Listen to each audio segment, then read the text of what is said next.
Well, tonight's Digging for Old, we're taking you back to the Oregon Historical Society's secret warehouse, where they keep hordes of incredible things that are not currently on display.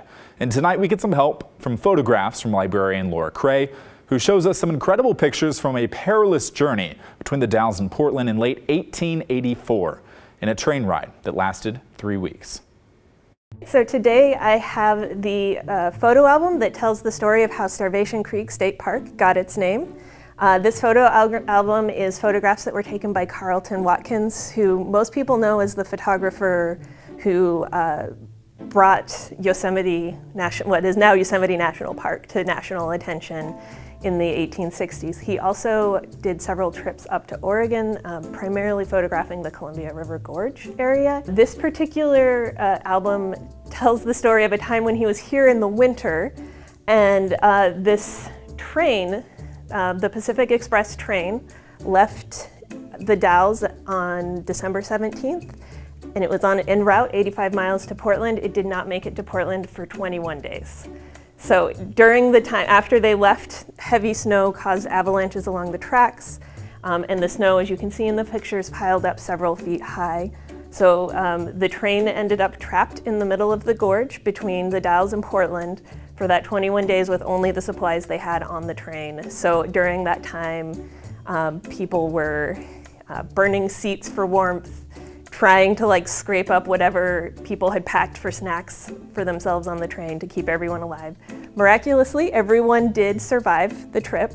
They had people kind of packing in supplies a few times, and then they also had over 1,000 people between Portland kind of working on the train tracks this way and the Dalles kind of working on the train tracks this way to get them repaired and kind of meet in the middle where the train was stuck.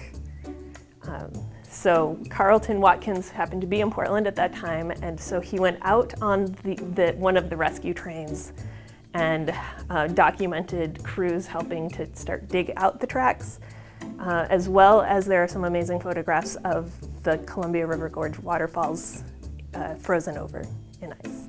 There are a couple of the people who were trapped on the train who kept journals, and then those were kind of published in the newspaper, kind of recounting their experiences. And there's one of the survivors talks about how much luxury he felt in getting to eat a saltine cracker at one point in the trip. So they're talking about that. I mean, that had to have been a very scary experience for them. You're trapped in this tiny train with only what you packed and what everyone else packed. They didn't bring provisional supplies in case they got stuck.